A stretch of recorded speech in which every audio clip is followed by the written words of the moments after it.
네, 내과진료보조학 일곱 번째 시간입니다. 오늘은 GI 이머전시에 대해서 이야기를 드리려고 하고요. GI 이머전시, 이제 가스트로인테스티널 합쳐가지고 GI라고 보통 이야기를 하는데, 이제 복부와 관련한 증상은 어떻게 보면 응급실에서 가장 흔하게 우리가 접할 수 있는 그런 증상이 되겠고요. 워낙에 다양한 장기들이 뱃속에 있기 때문에 또 다양한 형태로 나타나기 때문에 또 다양한 정도로 나타나기 때문에 사실은 상당히 어려운 질환 중에 하나입니다. 자, 첫 번째 퀘스천 보면서 시작을 할게요. 복통이라고 하는 게 뭐 얘기 드린 대로 응급실에 방문하는 제1의 원인 중에 하나이다. 아마도 여러분들이 이제 현장에서 일하게 되면 복통 환자들에 대한 뭐 여러 가지 것들을 경험을 하게 될 것입니다.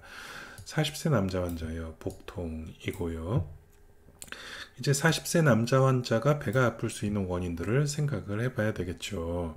자, 바이탈 사인은 140에 100, 하트레이트 100. 네, 뭐 혈압은 약간 좀 높은 상황처럼 보이지만 하트레이트 뭐 약간 또 빠른 편이고요. 열이 약간 있네요. 37도 9. 산소 포화도는 98%. 호흡은 뭐 20회기는 하지만 뭐 그렇게 크게 문제는 없어 보입니다.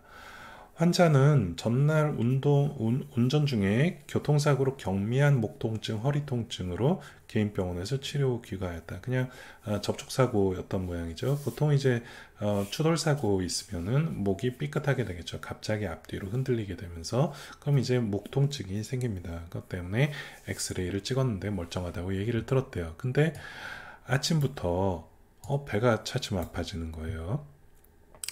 이제 이 때문에 응급실에 왔고요. 설사는 없었고 구토는 1회 있었다고 했다.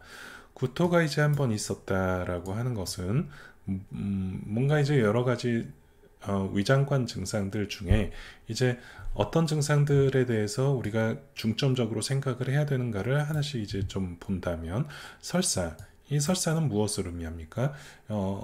우리 장에서 변이 만들어지는 과정을 생각을 해보면 이제 장의 움직임이 아주 빨라져도 설사가 있을 수가 있어요. 또 장에 뭔가 삼투압이 높은 물질이 있으면서 주변에 수분을 너무 많이 빨아들이면은 그럴 수도 있습니다. 뭐 우유 먹고 하는 설사 이런 거 다 그런 것이죠.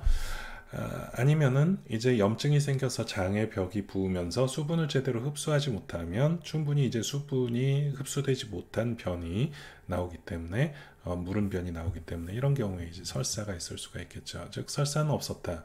그렇다면 열이 나는 것이 장의 염증과는 좀 무관할 가능성이 많아 보인다. 구토라고 하는 것은 위나 십이지장 일부의 내용물이 다시 식도를 타고 입으로 올라오는 것을 이야기를 하는 것으로요. 이것은 아래쪽으로 내려가는 것이 뭔가 막혀 있는 상황에서도 그럴 수가 있겠고요. 또 특정한 상황에서는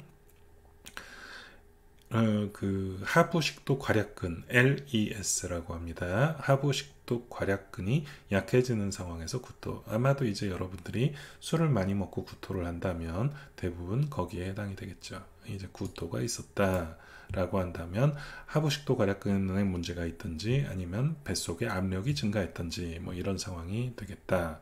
혈변은 없었다고 했다는 점막에 어떤 상처가 나는 상황은 아닌 것 같다. 복통은 아침 식사 후에 더욱 심해졌다. 이것도 이제 중요한 어떤 증거가 되겠죠. 밥을 먹고 나서 심해지는 통증. 밥을 먹으면은 장 자체가 움직임이 활성화가 됩니다. 음식이 들어가면서 자극을 받기 때문에. 그래서 이 복통이 심해졌다라고 하는 건 장의 움직임과 연관이 있을 가능성이 있다라고 판단을 해야 되겠죠. 현재는 복부 강직을 동반한 심한 복통을 호소하고 있다. 복부의 강직이라고 한다면 뱃속에 뭔가 염증이 생겼을 때 복막이 자극을 받아서 생기는 우리가 복막 자극 증상을 생각을 해볼 수가 있겠죠. 복막이 자극받으면 이런 식으로 근육이 단단해지는 복부 강직을 볼 수가 있겠다. 그렇다면 결국은 어제 가볍게 교통사고가 났는데 오늘 아침부터 갑자기 복막염이 생길 수 있는 경우는 무엇일까? 이것을 이제 생각을 해봐야 되겠죠.